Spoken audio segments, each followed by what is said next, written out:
বিভিন্ন জায়গায় বিশেষ করে খাগড়াছড়ি আমাদের মাইনরিটি সম্প্রদায়ের উপর কিছু আক্রমণ হচ্ছে। আপনারা জানেন যে বাংলাদেশে একটা অন্তর্বর্তীকালীন সরকার চলছে, স্থায়ী সরকার নয়, এমার্জেন্সি সরকার যেটাকে বলে।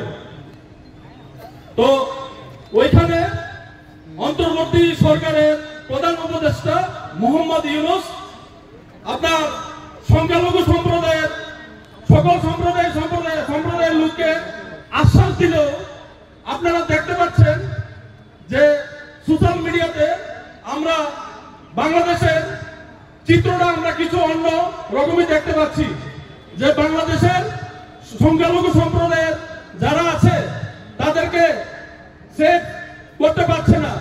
প্রত্যেকদিন প্রতিনিয়ত কোনো জায়গায় না কোনো জায়গায় মাইনরিটিদের উপর আক্রমণ হচ্ছে।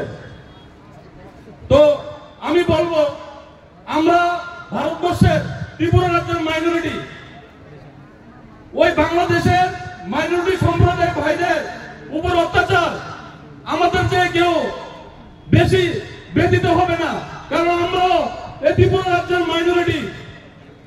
তো আমরা বাংলাদেশ সরকারকে বলতে চাই, যেহেতু বাংলাদেশ সরকার আপনার 90% ইসলামিক কান্ট্রি, আমরা ইসলামিক কান্ট্রি হলে কুরআন হাদিসে একটা কথা আছে, কুরআনের সূরা আয়াতে 32 নম্বর আয়াতে, যে যদি কোনো একজন মানুষকে হত্যা করে সে পুরো সমগ্র মানব জাতিকে হত্যা করে। আমি আপনাদের মাধ্যমে বাংলাদেশ সরকারকে বলতে চাই যে আপনারা এই মাইনরিটিদের উপর অত্যাচার বন্ধ করুন। আপনারা দেখতে পাচ্ছেন যেখানে মাইনরিটি সম্প্রদায়ের উপর অত্যাচার হয় সেখানে স্বৈরাচারী সরকার বেশি দিন থাকে না, কারণ আপনার সংখ্যাগুরুরা কখনো মাইনরিটিদের উপরে অত্যাচার মেনে নেয় না। কিছু পার্সেন্টেজ একটা সমর্থন করলেও সংখ্যাগুরু যারা থাকে তারা কখনোই মাইনরিটিদের উপর অত্যাচারকে সমর্থন করে না। তো আমি আপনাদেরকে বলতে চাই যে বাংলাদেশের এসব অত্যাচার আপনাদের মাধ্যমে, মিডিয়া বন্ধুদের মাধ্যমে, বাংলাদেশের সরকার পরিবর্তন হয়েছে। আপনারা দেখতে পাচ্ছেন শেখ হাসিনার সরকার পতনের পর নতুন ইমার্জেন্সি সরকার গঠন হয়েছে। আমরা অনুরোধ জানাবো যে বাংলাদেশ সরকারকে, যে বাংলাদেশে যেন কোনো একটা মাইনরিটি বাইরের উপরে আক্রমণ না হয়, তাদের বাড়িঘর জ্বালানো না হয়।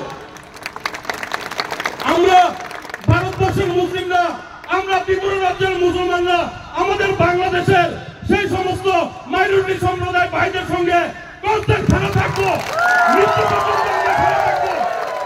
আমাদেরকে পাবেন, আমরা যতক্ষণ পর্যন্ত বন্ধ হচ্ছে না বাংলাদেশে এসব অত্যাচার, আমরা আমাদের আন্দোলন চালিয়ে যাব।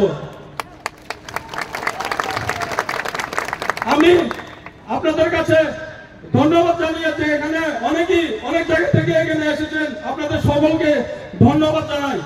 ধন্যবাদ জানিয়ে